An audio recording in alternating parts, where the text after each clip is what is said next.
أعوذ بالله من الشيطان الرجيم بسم الله الرحمن الرحيم وقال الذين لا يرجون لقاءنا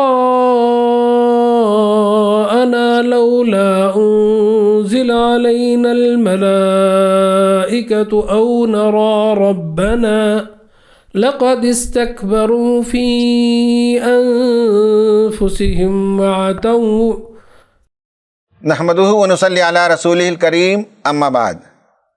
ناظرین، آج رمضان کی 19ویں شب ہے اور 19ویں جز کا درس آپ کے سامنے پیش ہے۔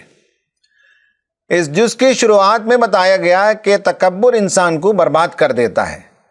Arrogance ruins. متکبر اور حد سے گزر جانے والے لوگوں کی پہچان یہ ہے کہ وہ حق بات کو سیدھے سیدھے نہیں ماننا چاہتے۔ قیامت کے دن یہ لوگ پچھتائیں گے کہ کاش میں فلاں شخص کو اپنا دوست نہ بنایا ہوتا جس نے مجھے گمراہ کر دیا۔ اصل میں شیطان ہے جو انسانوں کو بہکاتا ہے۔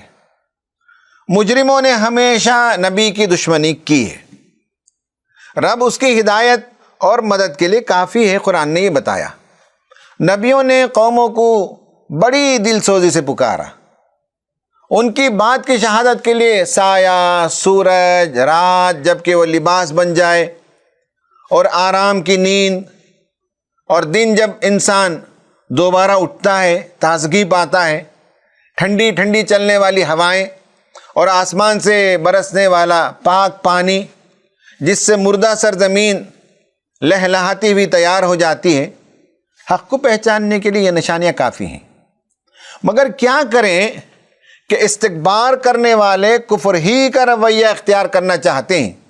جو لوگ حق کا انکار کرتے ہیں، ہمیں بتایا گیا کہ ان سے بحث و جدال کیا جائے، ان سے ڈیبیٹ کیا جائے اور قرآن کی بنیاد پر ڈیبیٹ کیا جائے۔ قرآن کے دلائل کے سامنے عقل کے اندھے ٹک نہیں سکتے۔ اس کے بعد قرآن میں اللہ تعالیٰ کے جو نیک بندے گزرے ہیں ان کا تذکرہ کیا۔ ہمبل سرونٹس آف گاڈ، وہ نرمی اور نرم چال خدا کے بندوں کی پہچان بتاتا ہے۔ خدا کے جو نرم چال بندے ہوتے ہیں وہ متکبر نہیں ہوتے، وہ جاہلوں کی سی باتیں نہیں کرتے، اور جاہلوں سے ان کا سامنا پڑے تو گزر جاتے ہیں، اور اگر وہ دلیل سے سمجھیں تو ٹھیک ہے، ورنہ ان سے الجھتے نہیں۔ رکوع اور سجدہ کرنے والے ہوتے ہیں، جہنم سے ڈرنے والے ہوتے ہیں، خدا کے راستے میں خرچ کرنے والے لوگ ہوتے ہیں، اور ہمیشہ اعتدال پر رہتے ہیں۔ وہ شرک نہیں کرتے، وہ کسی کا قتل نہیں کرتے، وہ زنا نہیں کرتے، وہ توبہ کرنے والے لوگ ہوتے ہیں، عمل صالح کرنے والے لوگ ہوتے ہیں، وہ جھوٹی بات کی گواہی کبھی نہیں دیتے، وہ بیکار کاموں میں اپنا وقت نہیں گزارتے، گپ شپ نہیں کرتے، گاسپ نہیں کرتے، لا یعنی کاموں میں لگتے نہیں۔ رب کی باتیں جب انہیں سنائی جاتی ہیں تو اس کے آگے جھک جاتے ہیں۔ عقل سے وہ کام لینے والے ہوتے ہیں، اپنے گھر والوں کی تربیت پر وہ توجہ دیتے ہیں۔ یہ ایروگنس کے بالمقابل ایک دوسری تصویر ہے جو سبمیشن والوں کا رویہ ہوتا ہے۔ اس کے بعد ایک دوسری سورت شروع ہوتی ہے، سورہ شعراء۔ اس میں یہ بتایا گیا کہ every messenger addressed social events of his time. اس میں 5 رسولوں کی دعوت کا ذکر آیا ہے۔ ان کی بنیادی دعوت خدا سے ڈرنے اور رسولوں کی اطاعت کرنے کی تھی۔ اس کے ساتھ ساتھ اپنے زمانے کے ایک مسئلے کو انہوں نے ایڈریس کیا اور بتایا کہ یہ پرابلم تمہارے سماج میں اس وجہ سے ہے کہ تم نے خدا کو نہیں پہچانا، اور خدا کا کوئی تصور ہے نہیں تمہارے پاس، تم اس کی بات نہیں ماننا چاہتے بلکہ تم اپنے نفس کی اتباع کرنا چاہتے ہو۔ ان کے زمانے میں جو سماجی برائیاں پائی جاتی تھیں ان پر ہم کچھ دن پہلے تفصیل سے گفتگو کر چکے ہیں۔ پھر قرآن بتاتا ہے کہ تمہیں دنیا کی جو تھوڑی سی دولت ملی ہے، یا تھوڑا سا اقتدار ملا ہے، یا تھوڑی سی جو خوشحالی ملی ہے، اس پر تم پھولے نہیں سماتے۔ بھلا تم کہاں اور سلیمان علیہ السلام کہاں؟ کمپیئر یور سیلف وتھ سلیمان۔ ان کو ہم نے ایسی سلطنت دی جو اس سے پہلے اور اس کے بعد دنیا میں کسی کو ہم نے نہیں دی۔ اس کی حکومت جنوں، انسانوں، پرندوں، چرندوں، یہاں تک کہ کیڑوں مکوڑوں پر بھی تھی۔ وہ ان کی زبان سمجھتا تھا۔ وقت کی ایک بڑی حکمران ملکہ سبا کو حضرت سلیمان علیہ السلام نے دعوت دی اور وہ ان کے پاس پہنچی، اور بہت ہی اچھی حکمران تھی۔ جب اس کے سامنے حق آ گیا تو انا پر اڑنے کی بجائے حق بات کو پہچانا اور سر تسلیم خم کر دیا۔ ایک شہنشاہ وہ اور ایک اپنے وقت کی ملکہ، ان دونوں میں جو تواضع اور انکساری تھی، اس میں تم جیسے لوگوں کے لیے سبق ہے۔ یہ کچھ منتخب باتیں تھیں، امید کہ آپ کو یہ باتیں پسند آئیں گی۔ یہ باتیں ہماری اصلاح کے لیے کافی ہونا چاہیے۔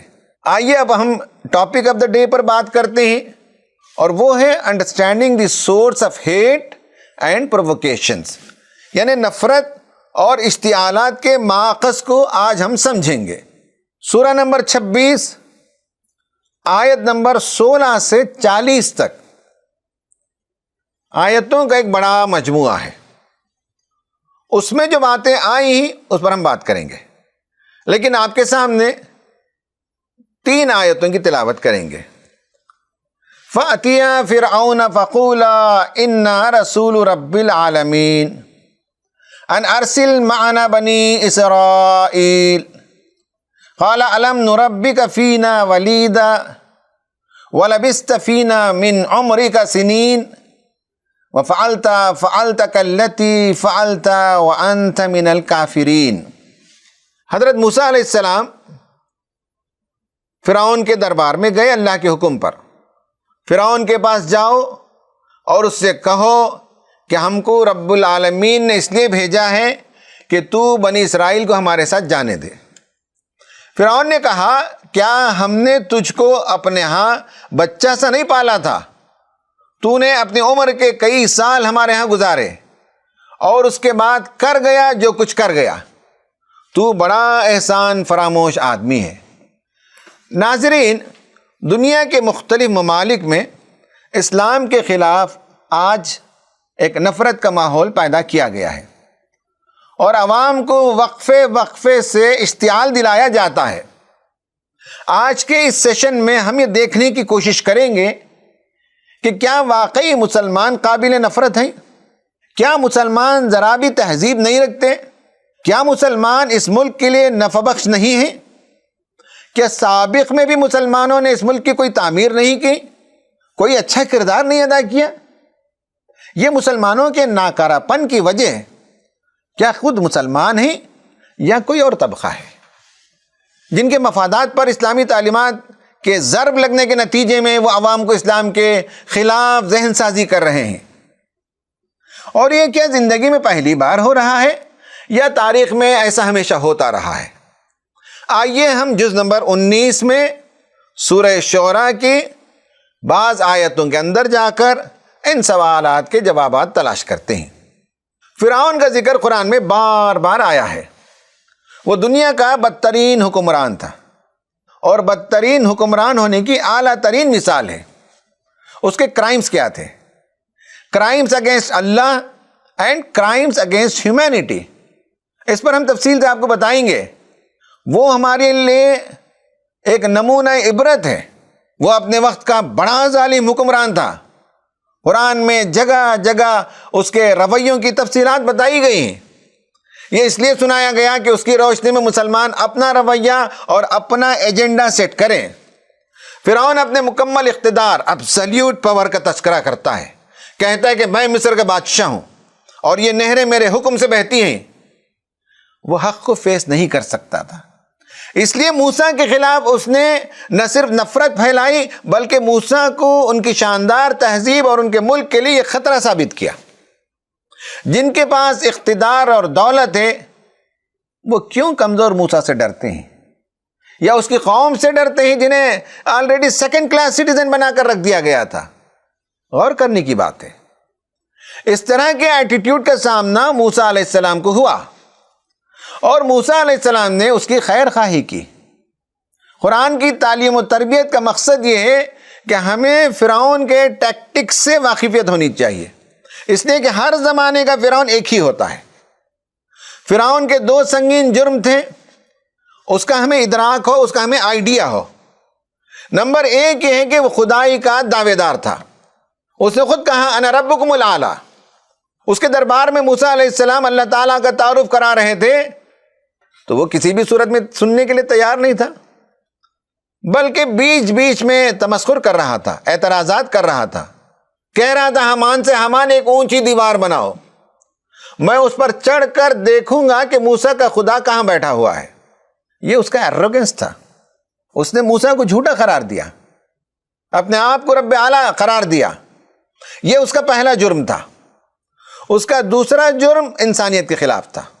قرآن کہتا ہے ان فرعون علا فی الارض وجعل اہلہا شیعا یستضعف طائفۃ منہم. واقعہ یہ ہے کہ فرعون نے زمین میں سرکشی کی اور اس کے باشندوں کو گروہوں میں تقسیم کر دیا، اور ان میں سے ایک گروہ کو ذلیل کر رہا تھا، ایک گروہ کو اس نے کمزور بنا رکھا تھا. یہ قوم کو اس نے اپنے نشانے پر رکھا تھا اور چاہتا تھا کہ ہر لحاظ سے اس قوم کو کمزور کر دیا جائے، یعنی بنی اسرائیل. اور بنی اسرائیل اتنے کمزور بنا کر رکھ دیے گئے تھے کہ وہ اپنا سیلف ڈیفنس بھی نہیں کر سکتے تھے. فرعون ان کے مردوں کو قتل کرتا تھا اور عورتوں کو لونڈیاں بنا لیتا تھا. انسانوں کی فطرت ہے کہ وہ آزاد رہنا چاہتے ہیں، کسی کے غلام بننا نہیں چاہتے، مگر فرعون تھا کہ اس نے پوری قوم کو غلام بنا دیا.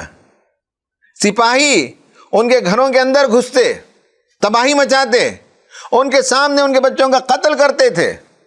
وہ بے بسی کے عالم میں سب دیکھتے رہتے تھے. یہ ایک جرم تھا انسانیت کے خلاف جو بنی اسرائیل کے خلاف تھا.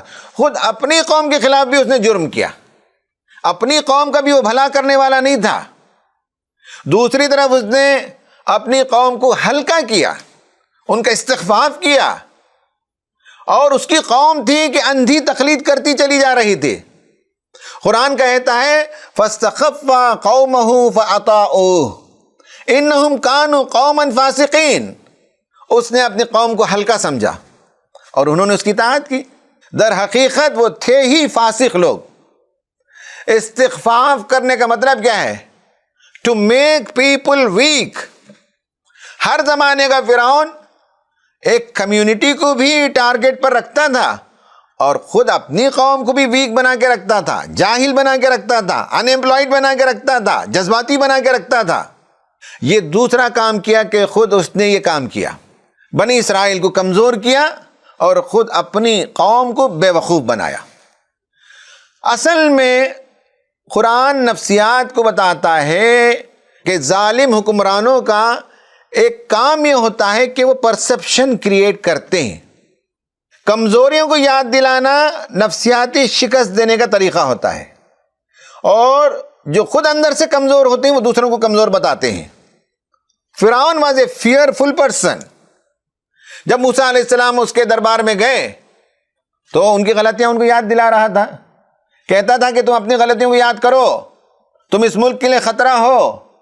قرآن ہمیں بتاتا ہے کہ یہ سب فرعون کی انسیکیورٹی کی نشانیاں ہیں. جو شخص احساس کمتری میں مبتلا ہوتا ہے وہ احساس برتری کا اظہار کرتا ہے. قرآن بتاتا ہے وَنُرِيدُ أَن نَّمُنَّ عَلَى الَّذِينَ اسْتُضْعِفُوا فِي الْأَرْضِ وَنَجْعَلَهُمْ أَئِمَّةً وَنَجْعَلَهُمُ الْوَارِثِينَ. اور ہم یہ ارادہ رکھتے تھے کہ مہربانی کریں ان لوگوں پر جو زمین میں ذلیل کر کے رکھ دیے گئے تھے، اور انہیں پیشوا بنا دیں اور انہی کو وارث بنائیں. فرعون کی یہ ساری ترکیبیں یہ تھیں کہ موسیٰ علیہ السلام اور بنی اسرائیل اس کے سامنے کمپلیٹ سرنڈر ہو جائیں، پوری طرح سے سبمٹ ہو جائیں. وہ بنی اسرائیل کو مکمل اپنے کنٹرول میں رکھنا چاہ رہا تھا. موسیٰ علیہ السلام نے اپنے قوم کے نوجوانوں کی تنظیم بندی کی اور ان کو ایک اعلیٰ مقصد زندگی عطا کیا. ہر زمانے کا فرعون نیشنلزم کو استعمال کرتا ہے. نیشنلزم یہ ٹول ٹو اپیلنگ ایموشنز. ایک گروپ کے خلاف نفرت پھیلانے کے لیے نیشنلزم ایک پاورفل ٹول ہے اور اس کا کنٹینٹ ایموشنل ہوتا ہے. فرعون نے باپ دادا کے بارے میں حضرت موسیٰ علیہ السلام سے پوچھا. حضرت موسیٰ علیہ السلام نے بالکل صحیح بات کہی. نبی صلی اللہ علیہ وسلم کے ساتھ بھی ابو لہب نے یہی کیا. اس نے اپنی شورا بلائی اور اس میں اس نے بہت سے سوالات کیے. اس کے بعد اس نے نبی صلی اللہ علیہ وسلم سے کہا کہ ہمارے باپ دادا کے بارے میں تمہارا کیا خیال ہے؟ آپ صلی اللہ علیہ وسلم عقیدے کے معاملے میں کوئی ڈپلومیسی نہیں کرتے تھے. کہا کہ بھائی شرک کریں گے تو اللہ تعالیٰ کے یہاں سزا پائیں گے. تو آپ نے جو جواب دیا اس سے اس نے پوری قوم کو مشتعل کیا اور کہا کہ دیکھو تمہارے باپ دادا کے سلسلے میں شخص کی کیا رائے ہے. یہی کام فرعون نے بھی کیا. نیشنلسٹ لیڈر ہمیشہ اپنی قوم کے لوگوں کو اپنے باپ دادا کی عظمت اور تابناک ماضی، آنے والی نسل کی تاریخ مستقبل سے ڈراتے تھے. پاسٹ بہت گلوریس اور future is going to be black and dark. یہ نیشنلسٹ لیڈر کا طریقہ ہوتا ہے. یہ دو جذباتی ایشوز ہوتے ہیں اور ان کی بنیاد پر وہ لوگوں کو اکساتا ہے. ماہرین لکھتے ہیں کہ نیشنلزم کمزوروں اور غیر محفوظ لوگوں کے لیے اس میں اپیل ہے. زوال پذیر اور زوال زدہ امتوں کو ہمیشہ نیشنلزم اپیل کرتا ہے. جنگ عظیم اول ورلڈ وار فرسٹ میں جرمن کو شکست کھانی پڑی. اس کے بعد ان کے اندر نیشنلزم کا جذبہ ابھرا اور نیشنلزم بہت اچھا لگا، مگر اسی نیشنلزم نے ورلڈ وار ٹو میں انہیں برباد کر دیا. نیشنلزم کا ایک طریقہ یہ ہے کہ وہ ایتھنک کلینسنگ کی طرف لوگوں کو آمادہ کرتا ہے اور اس کے تمام مسائل اس ایتھنک کلینسنگ کے آس پاس ہوتے ہیں اور اس کا حل بھی وہی بتاتا ہے. یعنی تم جس پرابلم سے گزر رہے ہو اس کی اصل وجہ یہ لوگ ہیں، یہ ختم ہو جائیں گے تو تمہارے پرابلم سالو ہو جائیں گے. ظالم لیڈر اپنی قوم کو یہی باور کراتے ہیں کہ تمہارے لیے ہم کافی ہیں، بھلے انہیں 2 وقت کی روٹی ملے نہ ملے، لیکن قومیت کا اور نیشنلزم کا نشہ انہیں پلاتے رہتے ہیں. اب ہم بات کریں گے کہ ریئل سورس آف ہیٹ کون سا ہے، ریئل سورس آف پرووکیشنز کہاں ہے. وہ اصل میں فرعون تھا. اس جز میں سورہ شعراء ایک سورت آتی ہے، اس میں آیت نمبر 16 سے 40 تک پر ہم بہت شارٹلی بریفلی ڈسکس کریں گے. اس میں ہر جملے میں ہم آپ کو بتائیں گے، مارک کر کے بتائیں گے کہ فرعون کس طرح سے نفرت کو پھیلا رہا تھا. اس کو ہم اس وقت آپ کے سامنے ایک ترتیب کے ساتھ پیش کر رہے ہیں. نمبر 1، موسیٰ علیہ السلام فرعون کے پاس گئے اور کہا کہ میں رب العالمین کا رسول ہوں اور بنی اسرائیل کو میرے ساتھ جانے کی اجازت دے. ہم اس پر پہلے گفتگو کر چکے ہیں، یعنی بنی اسرائیل کو مذہبی آزادی دی جائے کہ وہ میرے ساتھ کسی میدان میں جمع ہو سکیں، ہم سب مل کر عبادت کر سکیں، ہم خدا کی بارگاہ میں قربانی دے سکیں. یہ انہوں نے مطالبہ کیا. فرعون کا پہلا جواب احسان جتانے کا تھا کہ ہم نے تمہیں اپنے محل میں بچے کی طرح پالا اور موقع دیا اور تم نے ایک لمبی عمر بچپن سے لے کر جوانی تک ہمارے پاس گزاری. یہ تو ہماری شرافت تھی کہ ہم نے تمہیں جگہ دی. نفرت کا پہلا جملہ یہ ہے، ہم نے تمہیں پناہ دی، یہ ہمارا احسان ہے. یعنی نفرت کا پہلا ٹول یہ ہے کہ کسی کو یہ باور کرانا کہ تم آؤٹ سائڈر تھے اور ہم اتنے بااخلاق تھے کہ ہم نے تمہیں جگہ دی. نمبر 2، موسیٰ علیہ السلام نے جواب دیا کہ وہ اس وقت کی بات ہے جب میں رسول نہیں تھا. فرعون کا جواب یہ تھا کہ تم نے وہ کام کیا جو تم نے کیا اور تم ناشکرے ہو، احسان فراموش ہو. یعنی حضرت موسیٰ علیہ السلام کی غلطی کو وہ یاد دلا رہا تھا، یاد دلا کر آر دلا رہا تھا.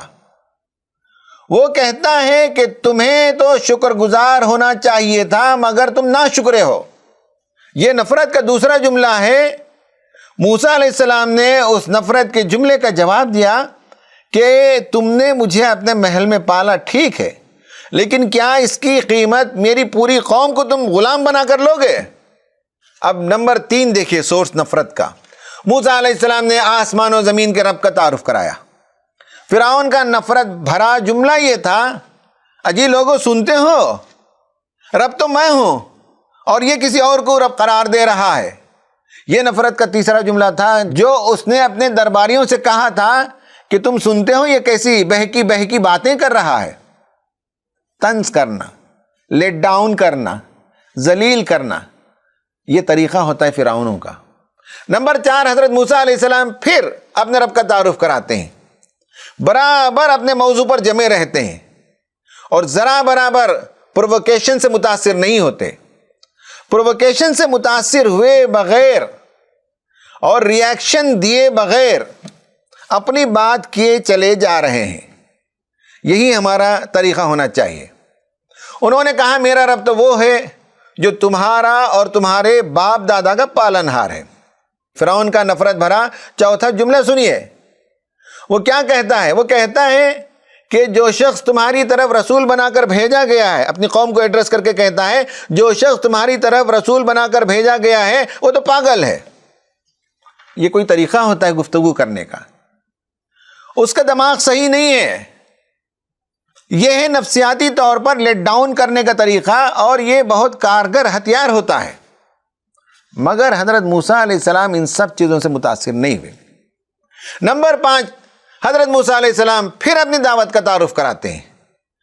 کہتے ہیں کہ میرا رب تو وہ ہے جو مشرق اور مغرب کا اور ان کے درمیان جتنی چیزیں ہیں ان سب کا رب ہے، اگر تم عقل سے کام لو. اس دعوت کا جواب فرعون نے یہ دیا کہ اگر تم نے میرے علاوہ کسی اور کو الہ بنایا تو جان رکھو کہ میں تمہیں جیل میں ڈال دوں گا. یہ نفرت کا 5واں ٹول ہے کہ سامنے والے کو دھمکایا جائے کہ تمہیں پولیس ستا سکتی ہے، تم پر مقدمے چل سکتے ہیں، تمہاری آزادی سلب ہو سکتی ہے، تمہیں جیل میں پتہ نہیں کتنے سال کاٹنے پڑیں گے. نمبر 6، حضرت موسیٰ علیہ السلام پھر اپنی دعوت پر جمے رہے اور کہا کہ میں اپنی دعوت کی صداقت میں معجزے تمہارے سامنے پیش کر رہا ہوں. اس نے کہا ذرا دکھاؤ. موسیٰ علیہ السلام نے عصا پھینکا تو وہ اشدہ بن گیا، بغل میں ہاتھ ڈال کر نکالا تو وہ چمکنے لگا. اس معجزے کے جواب میں فرعون نے پھر ایک اور نفرت بھرا جملہ کہا اور اس کا اظہار کیا. کہا کہ یہ شخص ہمارے ملک کی سالمیت کے لیے خطرہ ہے، یہ اینٹی نیشنل ہے، یہ ہمارے نیشن کے لیے ایک ڈینجرس فرد ہے. قوم پرست لوگ اپنی قوم کو سب سے بڑا ڈراوا یہی دیتے ہیں کہ یہ شخص یا یہ قوم تمہیں اپنے ملک سے باہر نکال دینا چاہتی ہے، تمہاری شاندار تہذیب ختم ہو جائے گی. اور اپنی قوم سے کہتا ہے یہ شخص جادو کے بل بوتے پر ہمیں اپنی سرزمین سے نکال دینا چاہتا ہے.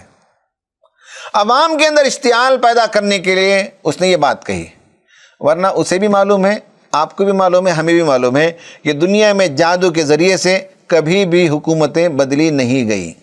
فرعون کہتا ہے تم ہی بتاؤ میں اس کے ساتھ کیا برتاؤ کروں. ہے تو ڈکٹیٹر، مگر انداز یہ ہے کہ بڑا جمہوری ہے اور رائے لے رہا ہے. پھر اس نے شہر کے اندر کارندے دوڑائے، جادوگروں کو جمع کیا. حضرت موسیٰ نے ان جادوگروں کا جادو کا بھانڈا پھوڑ دیا. جادوگر چونکہ پروفیشنل تھے تو انہوں نے فوراً پہچان لیا کہ حضرت موسیٰ علیہ السلام جو کچھ دکھا رہے ہیں اس کا تعلق جادو سے نہیں ہے بلکہ وہ معجزہ ہے. وہ لوگ ایمان لے آئے. فرعون کا نفرت بھرا 6واں جملہ سنیے. وہ جادوگروں سے کہتا ہے کہ میں تمہیں ایک طرف سے ہاتھ اور ایک طرف سے پیر کاٹوں گا اور تمہیں سولی پر لٹکا دوں گا. گویا 6 مرتبہ اس نے گفتگو کی ہے اور ہر مرتبہ اس کی زبان سے جو جملے نکلے وہ زہر میں ڈوبے ہوئے تیر کے مانند تھے. ہر جملے میں اس نے حضرت موسیٰ علیہ السلام کو ڈاؤن کرنے کی کوشش کی. ہر جملے میں اس نے نفرت کا اظہار کیا. نفرت بھرے ان 6 جملوں کو پھر ایک بار سمیٹتے ہیں اور غور کیجئے یہ جملے کیسے ہیں. نمبر 1، معقول بات کو سننے کے بجائے وہ احسان جتانے لگا. نمبر 2، پچھلے زمانے کے کسی جرم کو یاد دلایا. نمبر 3، کیا اس شخص کی باتیں سننے کے لائق ہیں؟ گویا وہ حضرت موسیٰ علیہ السلام کو اور ان کی ذہنی صلاحیت کو کمتر سمجھتا تھا اور اس پر کمنٹ کر رہا تھا. نمبر 4، پھر اس نے آپ کو دیوانے کا لقب دیا. نمبر 5، جیل میں ڈال دینے کی دھمکی دی. اور نمبر 6، اس کے اپنے جادوگروں کے ہاتھ اور پیر مختلف سمتوں سے کاٹنے کی دھمکی دی. یہ صرف دھمکی نہیں ہے، قرآن اس کے قتل کی وارداتوں کی دھمکی کا ذکر ضرور کرتا ہے، مگر چونکہ وہ ڈسٹربنگ کنٹینٹ ہوتا ہے اس لیے قرآن اسے کھول کر بیان نہیں کرتا. اب آپ دیکھ سکتے ہیں کہ فرعون کا نفرت کا سفر احسان جتانے سے شروع ہوتا ہے اور سخت سے سخت ترین لیول تک پہنچ جاتا ہے۔ آئیے اب اس کے جملوں میں نیشنلزم اور جذباتی اپیل کو بھی تلاش کرتے ہیں۔ اس کا اپنے آپ کو دیوتا کے مقام پر فائز کرنا اور قوم کا ہیرو باور کرانا، یہ نیشنلزم ہے۔ دوسرے نمبر پر اس نے ملک کی سالمیت کا حوالہ دیا اور موسیٰ اور ان کی دعوت کو ملک کی سالمیت کے لیے، یونٹی اور انٹیگریٹی کے لیے خطرہ بتایا۔ نیشنلزم کا تیسرا حربہ اس نے یہ اپنایا کہ ملک بھر سے اس نے جادوگروں کو جمع کیا اور لوگوں سے کہا کہ تم سب کو ضرور اس میں آنا ہے، اس لیے کہ ہماری شاندار تہذیب کا پرابلم ہے، موسیٰ اس کو ختم کرنا چاہتا ہے اور تم سب جمع ہوگے تو ہماری تہذیب کا غلبہ ہو جائے گا۔ کمزوروں کو ان کی ضروریات کی تکمیل تو نہیں ہوتی ہے، لیکن انہیں فخر کرنے پر کچھ اس طرح کے جملے یاد دلائے جاتے ہیں۔ نیشنلزم کا چوتھا حربہ یہ تھا کہ جس طرح مسلمان اللہ تعالیٰ کا نام لے کر کوئی بھی کام شروع کرتے ہیں، اس طرح جادوگر فرعون کی عزت کا حوالہ دے کر کام شروع کرتے ہیں۔ ایک نیشنلسٹ لیڈر کے طور طریقے یہ ہوتے ہیں کہ ہر کام میں جا بجا اس کا نام لیا جائے۔ ان سب کے جواب میں حضرت موسیٰ علیہ السلام پر نہ روب طاری ہوا، نہ وہ پرانی باتوں میں الجھے، نہ ان باتوں کی توجیہ پیش کی، ہر جملے میں وہ رب کا تعارف کراتے رہے۔ جب اس نے حضرت موسیٰ علیہ السلام کو مجنون کا لقب دیا، تب بھی حضرت موسیٰ علیہ السلام نے اسے نظر انداز کر دیا۔ پھر جب فرعون نے جیل میں بند کر دینے کی دھمکی دی تو موسیٰ نے کہا کہ میرے پاس تو کھلی نشانیاں ہیں۔ جیل کا نام سن کر وہ ڈر نہیں گئے۔ خواتین و حضرات، ایک میسیج سوشل میڈیا میں ایک زمانے میں خوب گردش کر رہا تھا، جس میں یہ بتایا گیا کہ مسلمان جہاں بھی رہتے ہیں وہاں کے مقامی قوموں کے ساتھ وہ مل جل کر نہیں رہتے۔ برما میں بدھسٹ کے ساتھ پرامن نہیں رہ سکتے، چائنا میں کمیونسٹ کے ساتھ اطمینان سے نہیں رہ سکتے، ہندوستان میں ہندوؤں کے ساتھ وہ گھل مل کر نہیں رہ سکتے، یوروپ میں وہ عیسائیوں کے ساتھ شیر و شکر ہو کر نہیں رہ سکتے۔ یہ ان لوگوں کے الزامات ہیں۔ ان الزامات کو پیش کرنے کا ایک دوسرا طریقہ بھی ہو سکتا ہے، وہ یہ ہے کہ دنیا کے مختلف ممالک میں بعض طبقے ہوتے ہیں جنہیں اسلام کی تعلیمات سے بڑی پریشانی ہوتی ہے، وہ ان کے مفادات کے خلاف ہوتی ہیں، اس لیے انہیں پریشانی ہوتی ہے اور وہ اسلام اور مسلمانوں کو بدنام کرنے کی کوشش کرتے ہیں۔ یہ بات اس وقت صحیح ہو سکتی ہے جب مسلمان دیگر مذاہب کے خلاف پرووکیٹو باتیں کرتے ہوں یا دیگر مذاہب کے لوگوں کے ساتھ جھگڑا کرتے ہوں یا ان کے ساتھ دشمنی کرتے ہوں۔ وہ اس لیے ایسا نہیں کرتے کہ اسلام کی تعلیم یہ ہے کہ دیگر مذہب کے خداؤں کو بھی گالی دینا اسلام پسند نہیں کرتا۔ ذہن و فکر کی تبدیلی صرف کمیونیکیشن اور دلائل اور گفتگو سے اسلام راستہ بتاتا ہے۔ اس کے علاوہ مسلمانوں کا کہیں بھی آپ دیکھیں گے کہ نہ انہوں نے کسی مذہب کے خلاف ہیٹ اسپیچ دیا ہے، نہ انہوں نے دوسروں کو پرووک کیا ہے۔ اصل میں یہ ہے کہ یہ قوموں کے درمیان کی کشمکش نہیں ہے، بلکہ اسلامی تعلیمات بعض طبقوں کے مفادات پر کاری ضرب لگاتی ہے اور انہیں اس سے بڑی پریشانی ہوتی ہے، اس لیے وہ اسلام کے خلاف لوگوں کے درمیان ہیٹ پیدا کرتے ہیں۔ عوام کو اس سے کوئی پرابلم نہیں ہے۔ سماج کے جو 3 طبقے ہوتے ہیں، ان طبقوں کے اندر اسلامی تعلیمات کے نتیجے میں ان کے مفادات کے لیے پریشانی ہوتی ہے۔ اس لیے نفرت کی پہل آپ دیکھیں گے کہ وہ حکمرانوں کی طرف سے ہوتی ہے۔ اسلام کی تعلیمات میں شراب حرام، جوا حرام، زنا حرام، سود حرام۔ قوم کے جو دوسری سطح کے لوگ ہوتے ہیں، جسے ملأ قوم کہتے ہیں، انہیں بھی اسلامی تعلیمات سے ڈر لگتا ہے۔ وہ سمجھتے ہیں کہ اگر اسلام کو موقع ملے پھیلنے کا، دنیا میں اصلاح کرنے کا، تو اس کے نتیجے میں ان کی حرام خوریاں بند ہو جائیں گی، سود کا بازار بیٹھ جائے گا، حرام دھندے ختم ہو جائیں گے۔ اس لیے اسلام کے خلاف میڈیا کے ذریعے نفرت پھیلانے میں سرمایہ دار بھی اپنا رول پلے کرتے ہیں۔ اسلام ہومو سیکسولیٹی کو گناہ قرار دیتا ہے، عورتوں کو بازار کا کھلونا نہیں مانتا بلکہ ان کی عزت و تکریم کرتا ہے۔ دنیا میں آنے والے ہر بچے کے سلسلے میں اس کا یقین ہے کہ وہ روزی روٹی لے آتا ہے۔ بچوں کا پیٹ میں مسلمان قتل کرنا حرام سمجھتے ہیں۔ کسی بھی قوم کا جو تیسرا طبقہ ہوتا ہے، جو انٹیلیجنشیا ہے، رولنگ کلاس، کیپٹلسٹ کلاس اور انٹیلیجنشیا کلاس، اسے بھی یہ باتیں اچھی نہیں لگتی، اسے اسلام کی باتیں دقیانوسی لگتی ہیں۔ وہ نہیں چاہتا کہ کوئی ان کی روشن خیالی پر تبصرہ کرے۔ جب اسلام کی باتوں کا وہ دلائل کی روشنی میں مقابلہ نہیں کر سکتے تو پھر وہ اپنی ذہنی صلاحیتوں کو اس کام میں لگاتے ہیں کہ مسلمانوں سے لوگوں کو متنفر کیا جائے۔ حضرات، کسی بھی سماج میں یہ تین طبقے ہوتے ہیں جسے ہم ٹرپل ایم کہہ سکتے ہیں: muscle power, money power and mind power.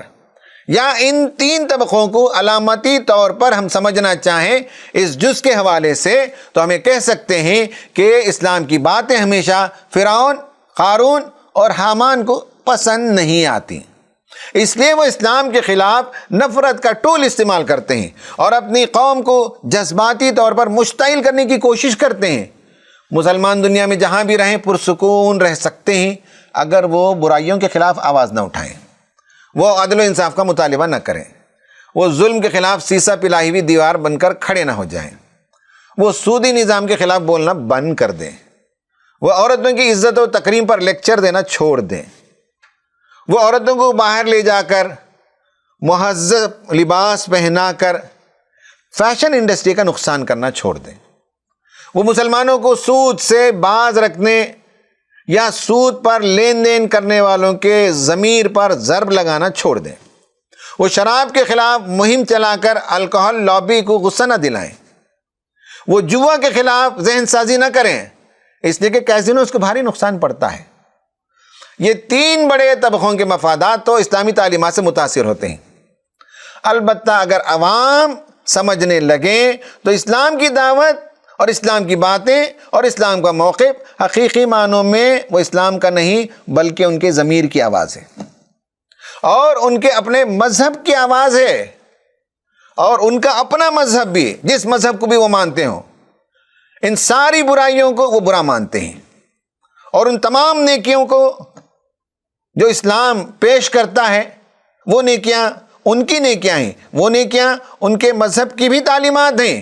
اگر عوام آگے بڑھیں، وہ طبقہ جس کا اپنا مفاد خطرے میں ہوتا ہے وہ تو ضرور پرووک کرے گا، وہ تو ضرور اسلام کو بدنام کرنے کی کوشش کرے گا، لیکن سماج میں پائے جانے والا ہر فرد، ہندو ہو کہ مسلمان، عیسائی ہو یا بدھسٹ، وہ اپنے مذہب میں پائے جانے والی نیکیاں اور اپنے مذہب میں برائیوں کے خلاف جو تعلیمات پائی جاتی ہیں ان پر عمل کرنا شروع کر دیں، اور ملک میں جہاں جہاں اس طرح کی تعلیمات میں یکسانیت پائی جاتی ہیں ان سب کے درمیان مل جل کر ایک پلیٹ فارم بنا کر کام کریں تو ہمارا سماج امن کا گہوارہ بن سکتا ہے۔ اس کے بغیر کوئی اور چارہ کار نہیں ہے، اس پر ہمیں غور کرنے کی ضرورت ہے۔ وآخر دعوانا ان الحمد للہ رب العالمین۔